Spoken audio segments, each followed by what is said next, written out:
All right, everybody, welcome back to the Junto, episode 25. I'm Noah Sawyer, and yeah, thanks for tuning in. This episode was one that I, well, I just, yeah, as someone mentioned in the chat, I did go get a new camera, and I will set it up to use it on Monday, so hopefully everything looks a little bit better on Monday. And yeah, so I went up to Boston to go get that, and now I'm back, and I was not really sure what to do a show on today, but in the spirit of the last episode about persistence, like, I know that I just have to go and do it and it will sort itself out, and I did prepare some notes, and I was not really sure what to title it, but basically I kind of want to talk about that experience of not knowing, or just like I have a very clear mission here, and I want to be doing this show. And even so, just the cumulatively, day to day, I wind up getting, like, I kind of think of it as just like getting like gunked up. Like, there's all this gunk in the gears of myself, of my physiological, mental self, and that stuff just makes it hard to operate. And even so, it blocks up my eyes, so to speak, where I can't even really see the big picture anymore of what I'm trying to do. So one sec, I have to move something to where it usually is. And yeah, oh, sorry, this is just kind of was moving stuff, and it's distracting the current arrangement. So let me fix that. Okay. One sec.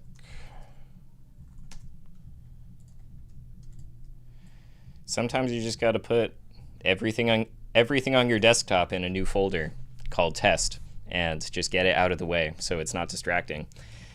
Anyway, yeah, so I wanted to talk about that feeling, because that is ultimately what I'm trying to overcome by I'm just forcing myself to turn the gears and get some of the gunk off. But that's a phenomena that I encounter in so many ways, and it relates to what we were reading yesterday about breathing, and it also relates even to what we were talking about on Monday with the war in Iran. So I think I can kind of pull it all around, and basically I think over the course of a day, with all the things that we do there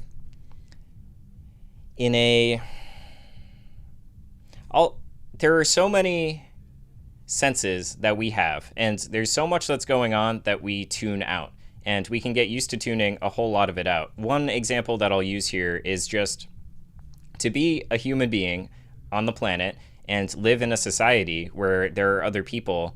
We have very deep ingrained dispositions with respect to interacting with other people. We've evolved, even just socially evolved, over thousands of years to have certain reactions and expectations. And so in the United States society, I was actually just talking to someone about a similar thing today, because she said she went to this like little New England town that she likes, where like everyone is a lot more friendly than everywhere else or most other parts of New England. Like, people will just like start up conversations with you in whatever store or restaurant you're in a way that is now increasingly abnormal, as we are increasingly disposed to not interact with strangers outside.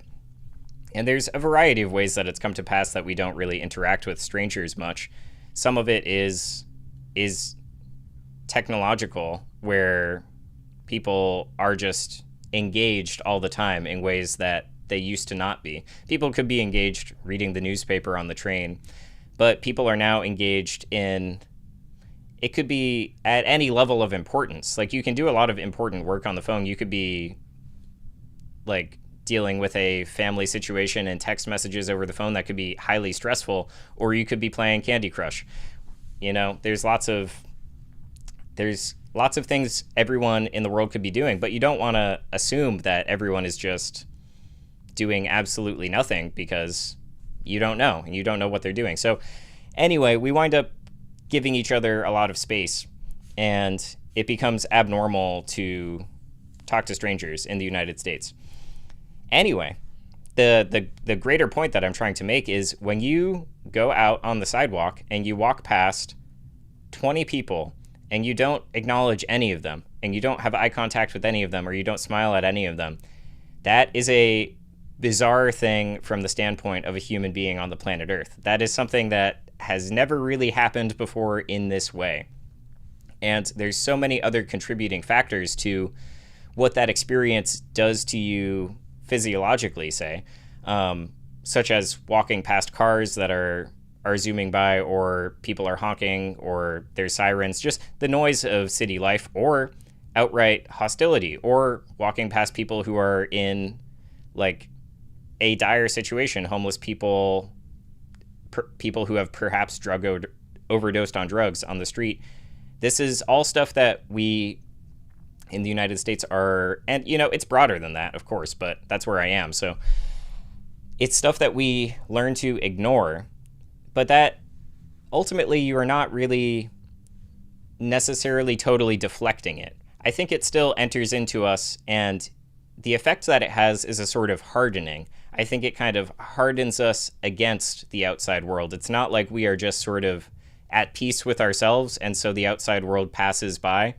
I think it is more neurotic than that. I think it is more like we, you know, through whatever mechanisms of our psychology and physiology, we armor ourselves against the world so that we can conform to the norms of our society. And those are the norms, which is to ignore each other, among other things.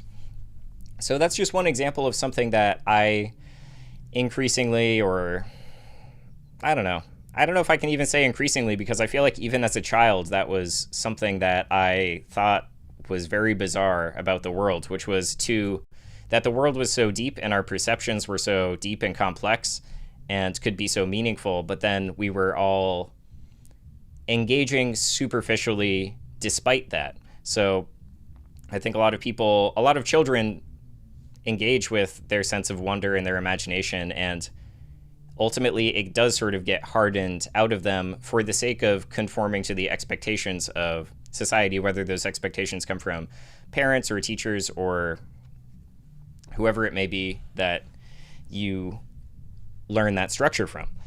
So, oh yeah, welcome to a new person in the chat who's not caught this live before. Thanks for watching. So anyway, though,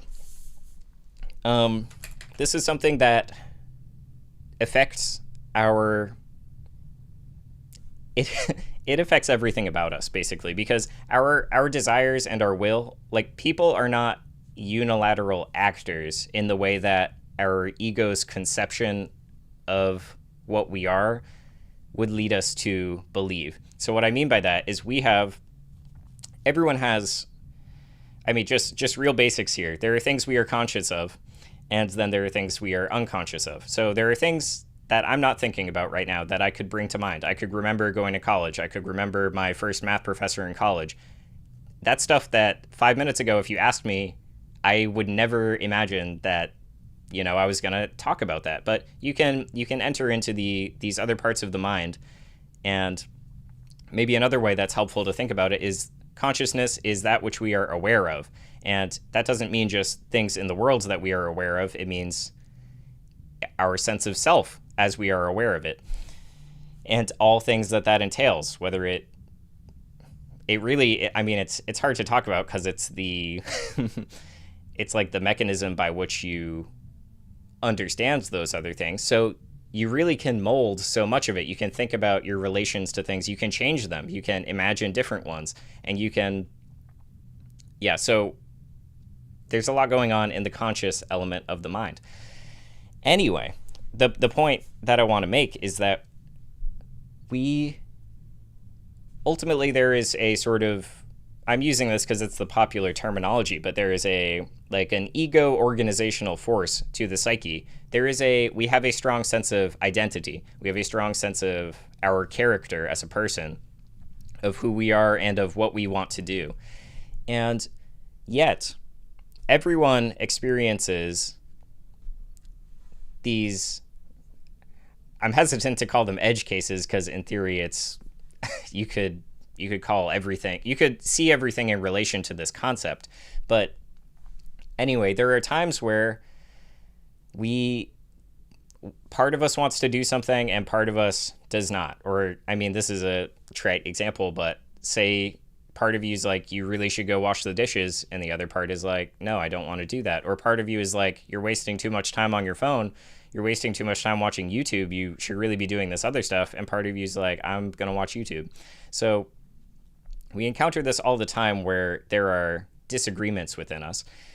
And this is something that I have been, this leads towards something that is really my like primary area of research now, which is the concept of temptation and how temptation manifests in our lives and how desire and the will work. And I think in the next couple of weeks, I will synthesize that into something, maybe even in writing, but certainly on the show, and we can get into some details that have been new for me and have been helpful for me in trying to align my life and my actions with the things that I want to be doing in my life. So anyway, and so I don't want to just go back and forth here, but there's another thing that I wanted to bring up with respect to how the world has this cumulative toll on us. But I guess I'll come back to it, because the point is we have to understand that we don't understand everything. We have to know that we don't know everything about ourselves, and we have to reckon with that in a way that ultimately will expand our conscious awareness of the reasons why we do certain things. I think we all have these instincts that actually want to hurt us within us. I think we all can be prone to doing things that are not good for us, such as doom scrolling. I mean, people call it doom scrolling. They call it brain rot. You engage anyway. There are parts of you that recognize that that's not what life is about, and there are parts of you that engage in it anyway. And that's a huge conversation that we'll get into later, because there's so much, basically because then, given some base understanding of that, you have to place yourself back where we started, which is we live in the world. We're walking down the sidewalk. We have all this stuff going on. And so it might not faze us at the ego level. We probably don't even notice a lot of those things. Or if we do notice them, even if they bother us, we forget about it and we do what we're doing. However, it's not really just us in here. And the other elements of us that come to produce our sense of an ego, they can be affected and we won't even know, because we're not really conscious of that. So take an example where, well, I don't know, say you get in a fight, or say you get in some sort of serious situation that is like high adrenaline and you're shaken, and something is like a little, basically you have an experience, maybe it's a car accident or a close call or a huge argument. Any of those things that raise our adrenaline and affect us, when you go home after that, say, how long that can stick with you. You just don't sit right. You're just kind of wired. And someone with a highly materialistic worldview might say, oh, well, that's just the heightened presence of this adrenaline chemical, and it will go away, and then you go back to normal. But I have a much more procedural view of what happens in our lives, and I think these processes, that raising of adrenaline, it's true that raising has consequences that can stick with us in minor and major ways. So it could show up again in your dreams later. And of course, there is necessarily a causal relation between that experience and you having a dream about it. And so there is it is still within you somewhere. You forgot about it at the ego level, but it sticks with you, and maybe you have that another dream a month later. So that's an illustrative example, because what I intend to talk about is, like, in the day-to-day, there is a lot of I don't know what to call it. Like, I'm inclined to say sub-adrenal activity. Like, but I don't know. It's just, it's not that exciting. Like, it is normalized. It's really meant to, it's been developed in such a way where it shouldn't be shocking to go outside and, just see typical city life as it is in the United States. However, I think that there are lots of sub-abnormalities about what is normalized in our culture that have similar effects to what I'm describing with the adrenal effect of a confrontation, that can accumulate within us and have long-term physiological and mental effects. So to bring it back to my first example, you're walking down the street. Your whole being is wired to be this human organism that has social relationships with other people. And yet you walk down the street and you see, callous, like, I don't know, someone's begging and they just are ignored by 20 people, or just something totally, in quotes, totally neutral, like walking down and not interacting with 20 people. You don't look at each other. They're all on their phones or something. So when that happens, I think because of the way we are constituted as human beings, that indicates that something is wrong to us, and it sort of excites us in a way that has no release. And it excites us because it's like, well, when you're approaching a stranger out in the world, there's a chance that they're an enemy. There's a chance they're going to attack you. Thinking evolutionarily about this, even just socially evolutionarily. They're a stranger. You don't know them. You don't trust them because you don't know them.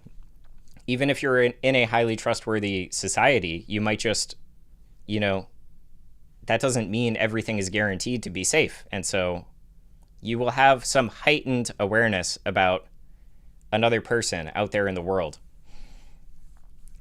But because you know where you live and you know that this is normal, you push that away.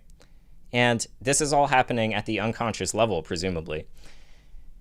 So this just builds up because we have so many experiences like that. We have so many things that accumulate over the course of a day. And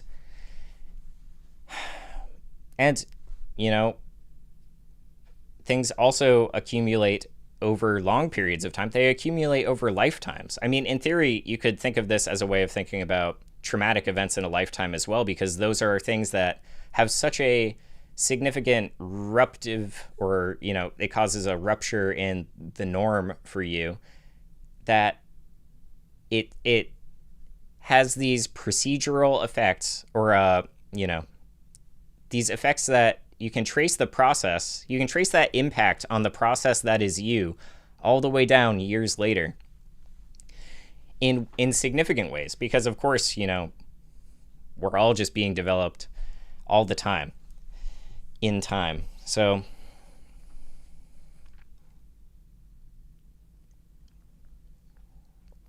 anyway,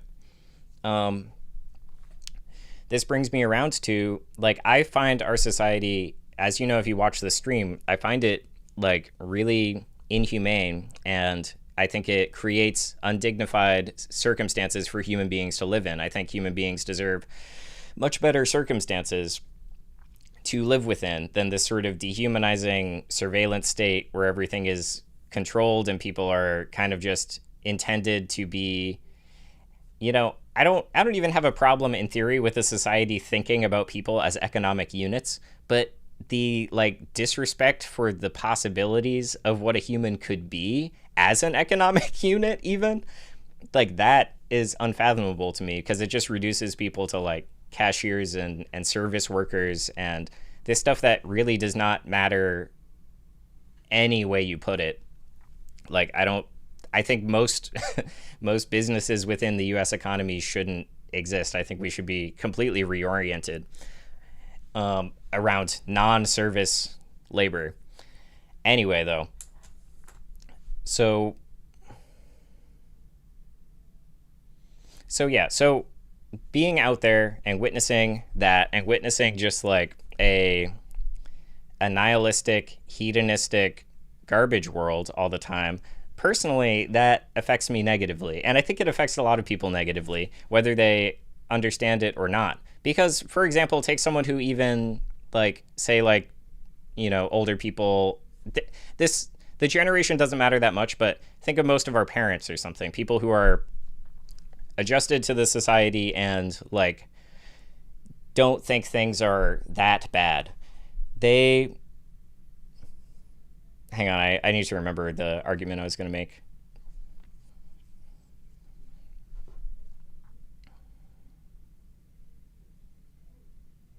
Okay, yeah, so they, like, even they, on some level, know that, I, I don't know, it's difficult to talk about knowledge in this scenario because people are reduced to such shallow versions of what they could be. I feel like many people, and you can witness this generation by generation, it happens differently to the different generations as the technology changes and because they're raising each other. And, like,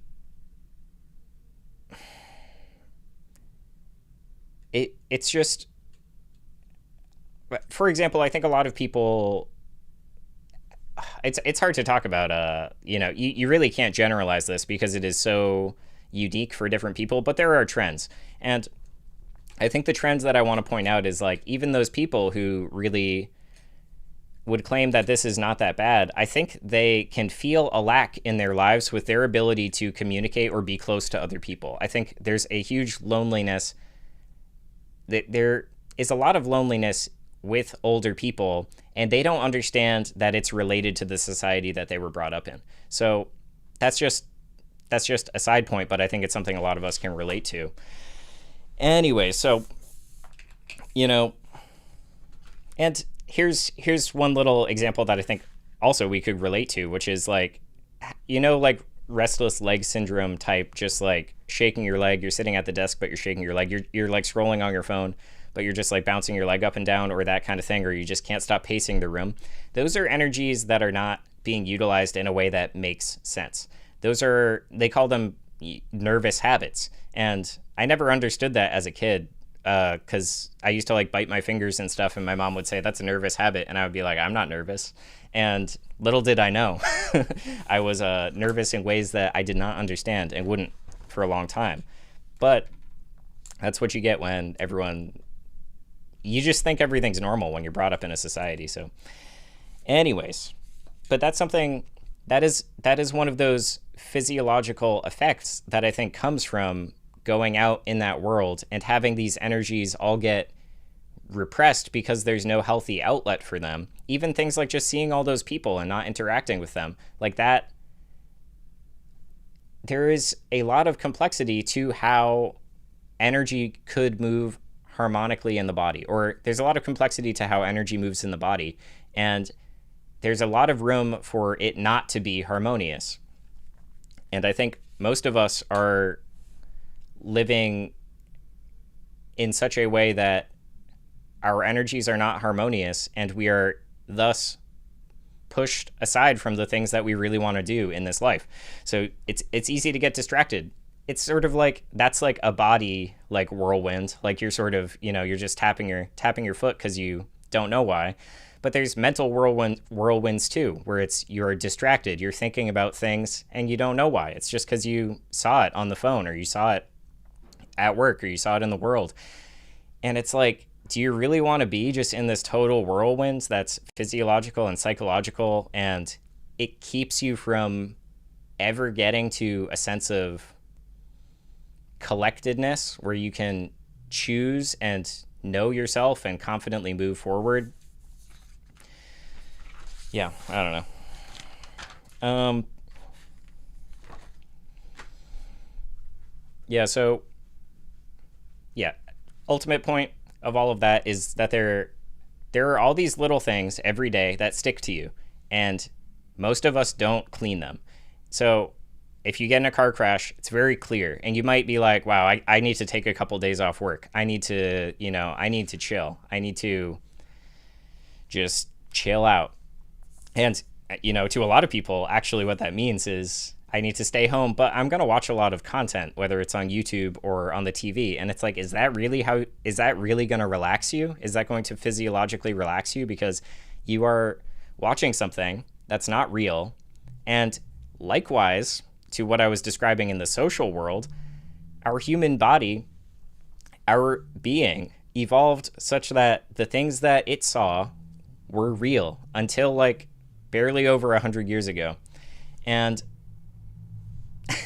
and now most of the things people see are not real. Even if the footage is real, that's not what I mean. I mean that you are getting separated from your surroundings. You're getting separated from reality in a certain way. You're seeing things through a camera's eyes. You're seeing things through, I mean, there may not even be a camera involved anymore. It could be artificial intelligence. So yeah, so I'm just pushing back on the idea that that is relaxing. Like you have a long day at work and you go home and watch TV. It's like your body's probably not actually relaxing doing that. It is maybe just the way that you understand relaxation to exist, but I don't think that is a real relaxation.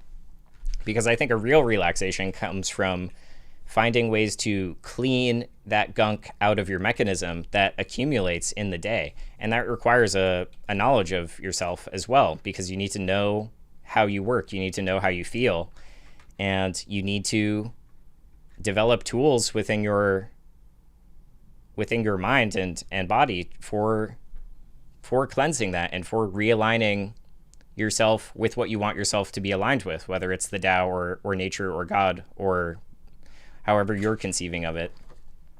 So anyway, yeah, and so that, like, that process, which takes a long time, that can't be a part of you can't multitask while you're doing that. It's never going to be effective if it's a second thought. It has to be the whole thought, the whole action, and it requires a type of it certainly requires work.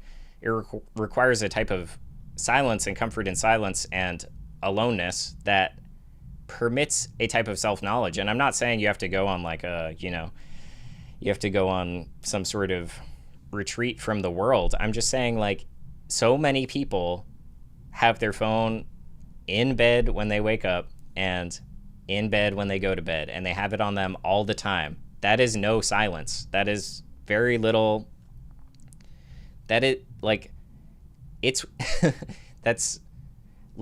Self-knowledge is work, and let's say you have to go to the fields to till the field or whatever. It's like you're like miles away. If you are on your phone all day, you're not even in the right place, so you can't do the work because you're not even in the right place. So yeah, anyways,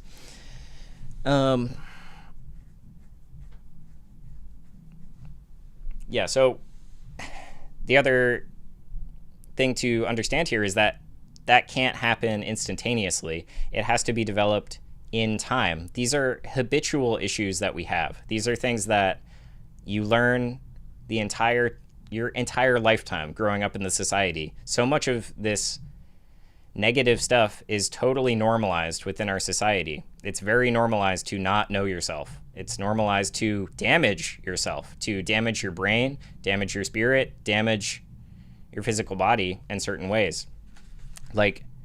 Don't trust any of the norms of society. They're going to pull you away from what could be the greatest gift of existence, which is to know who you are and live who you are in the world. So yeah, so it's something that's cumulative, and you sort of you identify what's making you feel a certain way. You find ways to take that off of you. there's a book that I didn't dig out the specific reading from it, but this book, When You Hear Hoofbeats, Think of a Zebra, by Shems Friedlander, is about Sufism, which is a particular practice within Islam. It is, or it's like the esoteric path within Islam. It is like, he talks at one point in this book about using the broom of no in your within your spirit, within your body, where you like sweep out everything that isn't God. You take this inventory of everything that is in your body and you sweep out no. I'm going to sweep it all out, and unless it's God. And then he thinks that's just a practice that you have to do every day. And I agree. And there's so much in there that prevents us from being able to do that all the way. Like there's habits ingrained, there's tension built up for some of us over the course of our entire lives. And that tension's not going to go away with a massage. That tension like requires a different manner of living. And that requires a different manner of understanding your psyche, finding the things in there that trouble you and sweeping them out, and finding the relations between that and your body. I mean, that sort of, they all kind of come together in a certain way. But yeah.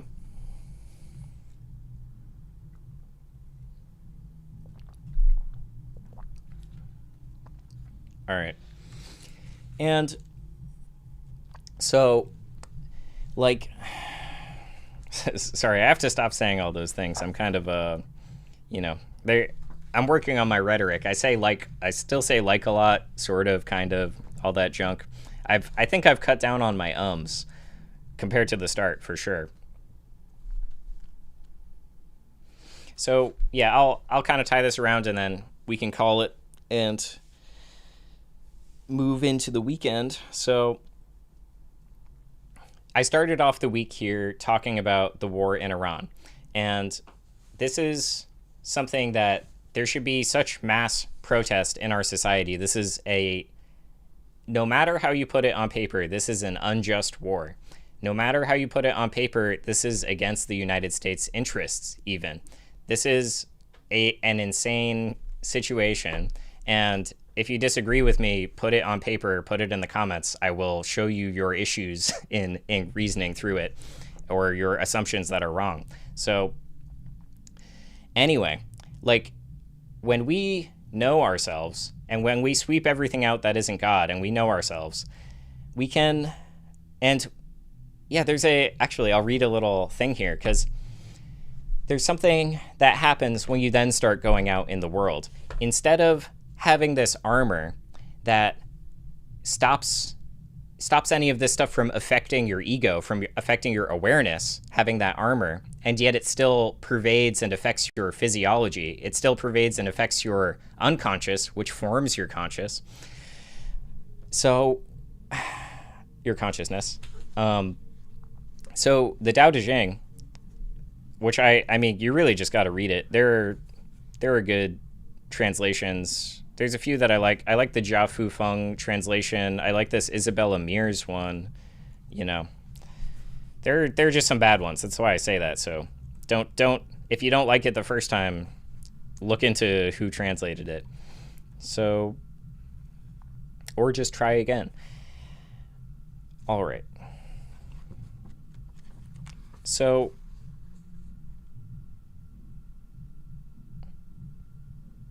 yeah, so instead of, like, once you go through that process and you take out, you like clean all the gears, you take out all this gunk that's been building up for your entire life by this society that doesn't care about you at all.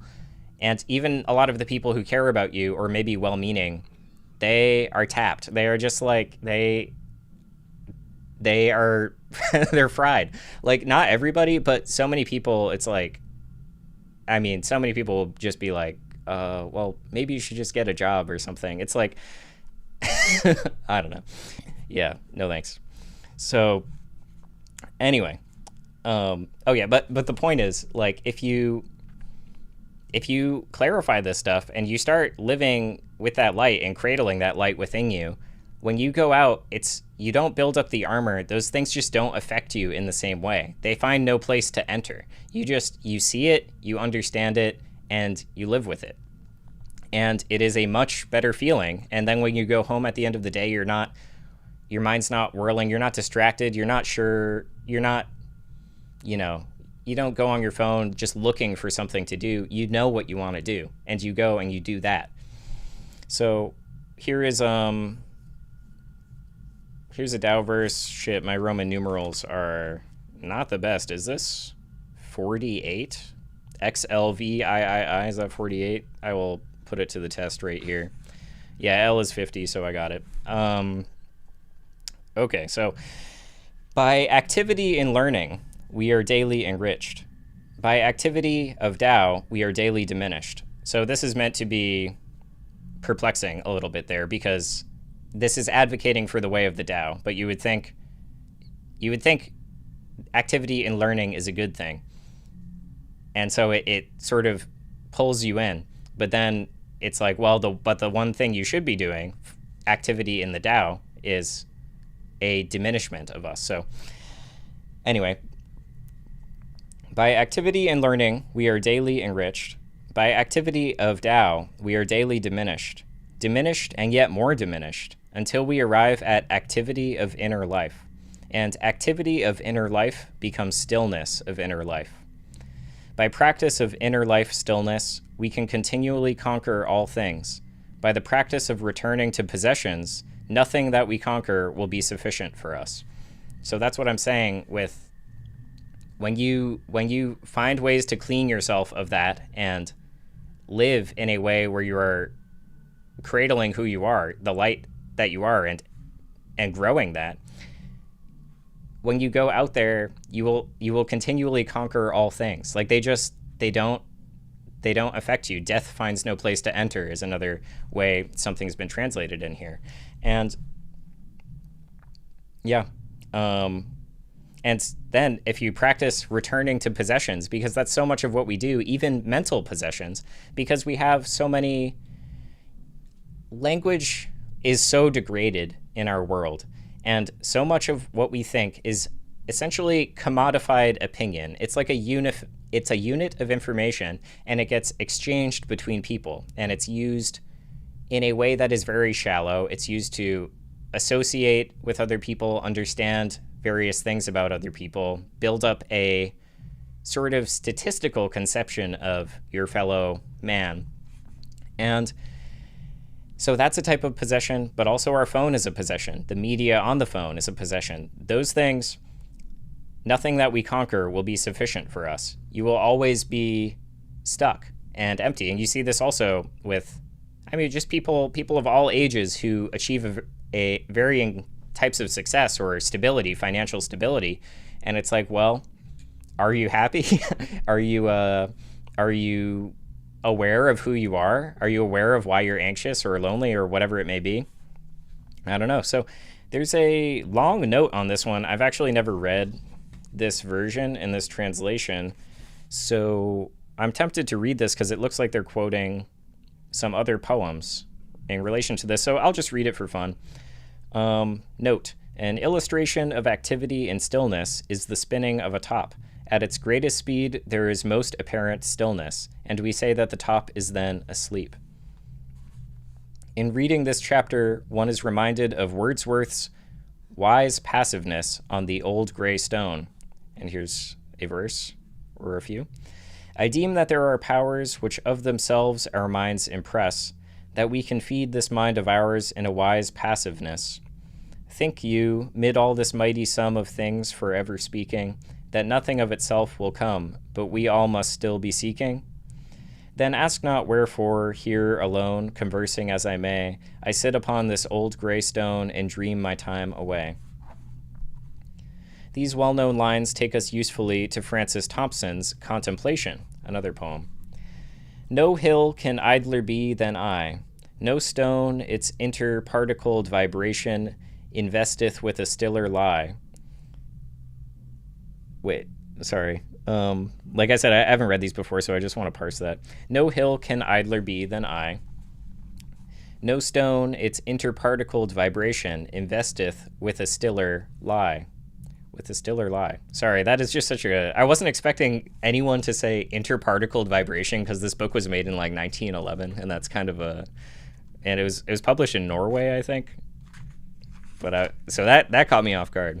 Yeah, 1916 in oh no, Glasgow, Scotland. Okay, that makes more sense. But still, not something I see very often. Okay. No hill can idler be than I. No stone its interparticled vibration investeth with a stiller lie. No heaven with a more urgent rest betrays the eyes that on it gaze. We are too near akin that thou shouldst cheat me, nature, with thy fair deceit. In poets floating like a water flower upon the bosom of the glassy hour, in skies that no man sees to move, lurk untumultuous vortices of power. Wow, that was good. In poets floating like a water flower upon the bosom of the glassy hour, in skies that no man sees to move, lurk untumultuous vortices of power.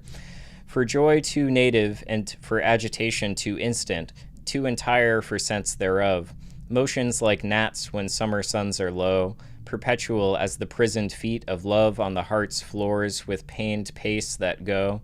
From stones and poets you may know, nothing so active is as that which least seems so. Nice. And this is always a good reminder of, like, people have just had this shit figured out forever. And so we're reading one thing from thousands of years ago, and we're reading another thing from like 100 years ago, and it's like there's just so much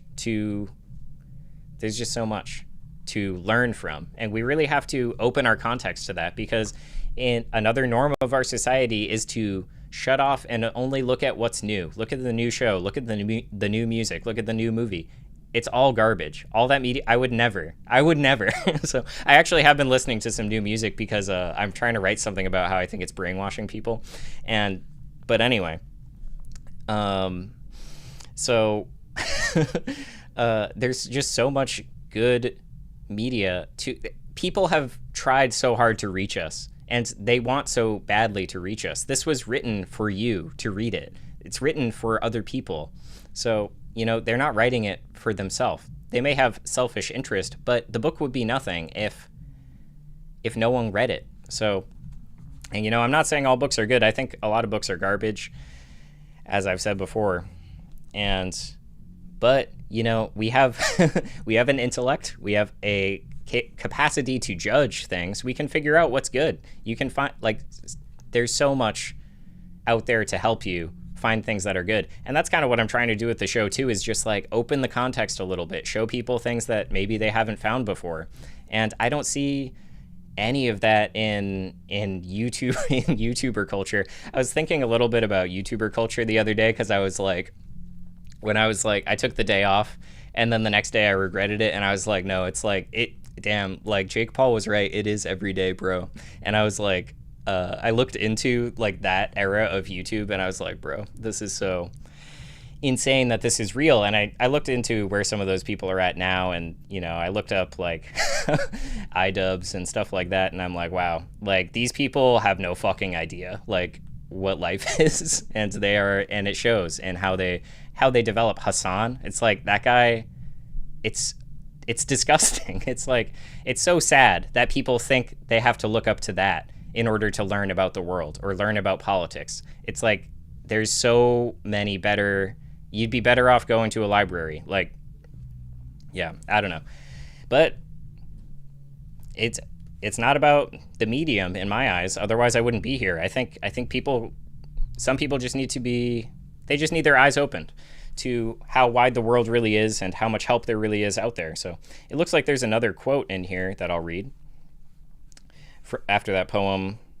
Thus do the Tao, the top, the stone, and the poet explain one another. And is this... Yeah, so this is just the author. I should like, however, to call two other witnesses, twins in science, which give picturesque and suggestive evidence. Even as there are two sorts of inactivity, the subactivity, which is true inactivity, and the superactivity of Tao, top, stone, and poet, which is only apparent inactivity, so there are two kinds of silence and two kinds of darkness.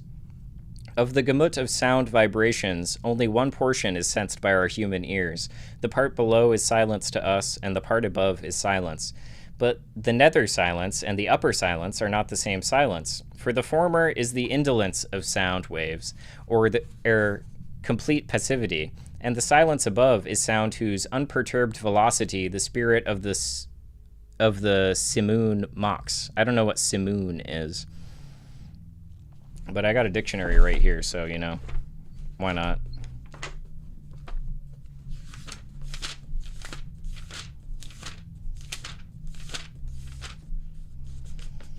Come on. So many S words.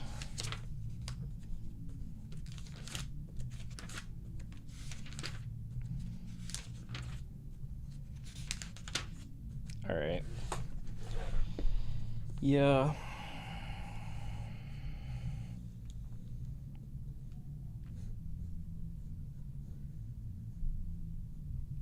Oh, simoom?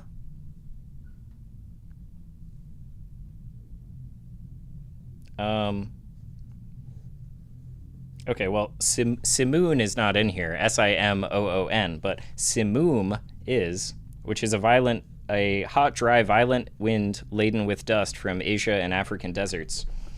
So maybe that's what they're talking about, because it is talking about the velocity.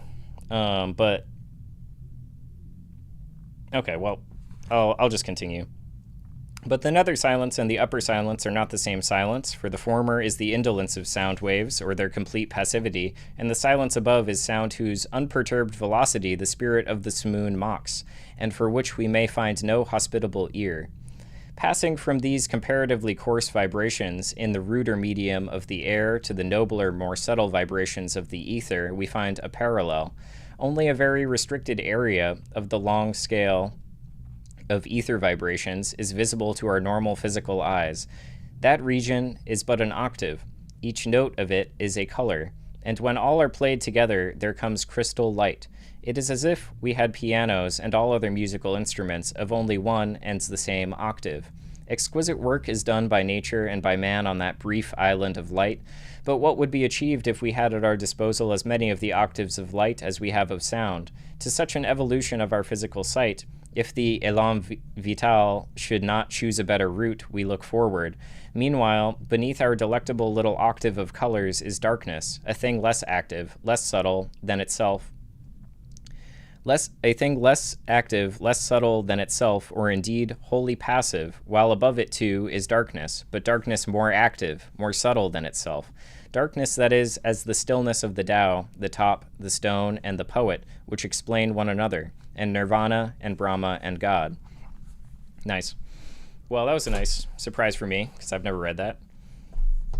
All right, so no, I have, to the chat, no, I have not seen that. I don't know what that is. But I'm interested in all of your theories, basically. And that goes for all viewers of the channel. I'm interested in all of your theories. Feel free to leave them in the comments. I do read them, and I'll get back to you.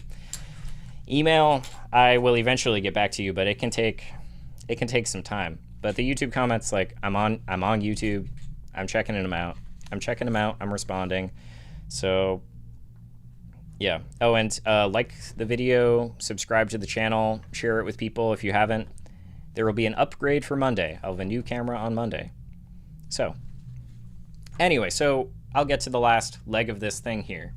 We were talking about how our daily lives gunk us up and desensitize us and make it hard to even be aware of ourselves or what we want to do. And you just sort of get, this is why advertising takes such a hold of people, why people are inclined to engage with new products or new movies or all that stuff. It's like it pulls you, and you what defense do you have? You have no idea what's going on. You're just kind of, you know, and I don't mean that like to you in an offensive way. It's just like none of us asked to be here, and none of us know what's going on in its entirety, in its totality. It is just, this is undoubtedly the most complex period of human history. So we should all humble ourselves, and like I by no means am thinking I have it all figured out. I just think, I'm just trying to figure more of it out, and in a way that will help me live and will help me help other people live. So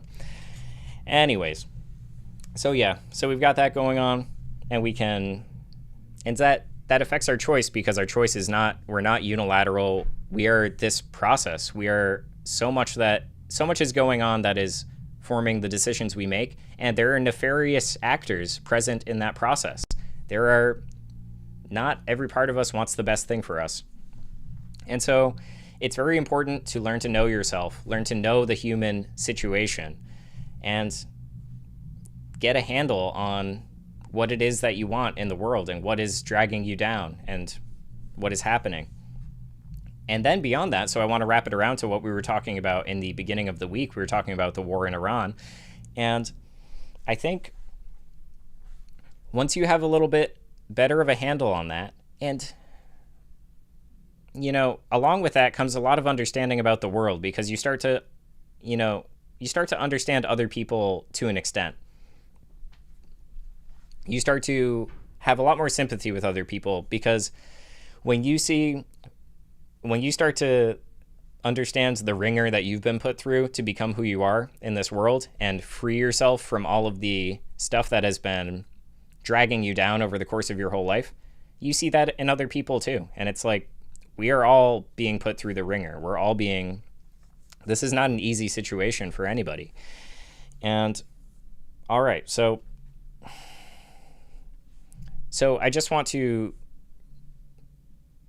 bring it back to the war, because this is so this is something that I think should really bother people, and should really, you have to ask yourself, what social technology has been developed such that the United States and its population, which is basically it's a pretty unhappy population. I think most people are not happy. I think they're just sort of tolerating difficulties. Like this occurs, and after so many things, the Epstein files, everything, like this occurs, and there's no opposition being grown at all in the country. And you also don't even really hear people talking about it out in the world.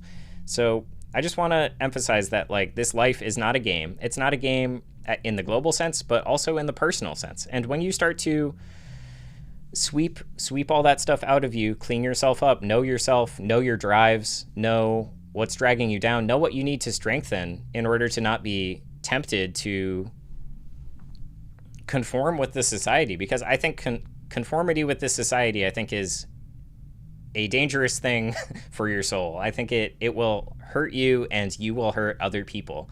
I really don't think there's anything to conform to about the world that we live in right now. And once you free yourself from that, you also start to see that you make so many decisions every day, and there is this war going on within the self as well. And it's not even just a war with the psychological techniques of the major nations and organizations of the world.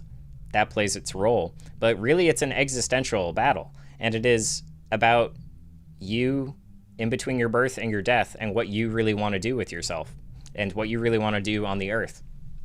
That's something that we will all be blinded to if we don't take the time to do that work. And it relates to the state of the global world, because it's just all interrelated now more than ever. Like we are in a it's the the global nervous system. Like we are interacting with everything at this point, and we need to assess our unique technological situation. Like we can't wish to go back to the 20th century or the 18th century. We have to move forward into the 21st century, and we have to act like we are actually going to create a 21st century that's not a total nightmare. So I think it's on all of us to try a little bit with that stuff. All right, well, yeah, thanks for tuning in, everybody. And I think that's it for me. And Nothing else to. Oh yeah. I'll read one more little thing actually, because it relates to that last note that I ended on. Perfect. So this is from that "When You Hear Hoofbeats, Think of a Zebra" by Shems Friedlander. And all right. Can I battle my laziness? Must I always give in to my body's desires? Well, I say, I have this thing to do, but first I'm going to take a little rest. Body, you're tired. I'll rest a while, then I'll do it. Can't we say no? First I'll do it, then I'll rest a while. How far can we push ourselves? How can we reach the state of working with joy? A state of no reluctance to perform tasks, whether they be sweeping a floor, washing the dishes, painting a room, or anything that we are called to do in this life. If we performed the task and remembered God in the process, then we have joy. But usually we do things in order to be rid of them as quickly as possible, so that we can go on and do something else that we can be rid of as quickly as possible, or maybe not do at all, or waste more time and energy in finding ways not to do things than it would take us to do them. God has given us free will. It is up to us to use it. Somehow we have to get through this fog. We have to help each other do that. We have to keep remembering and reminding each other.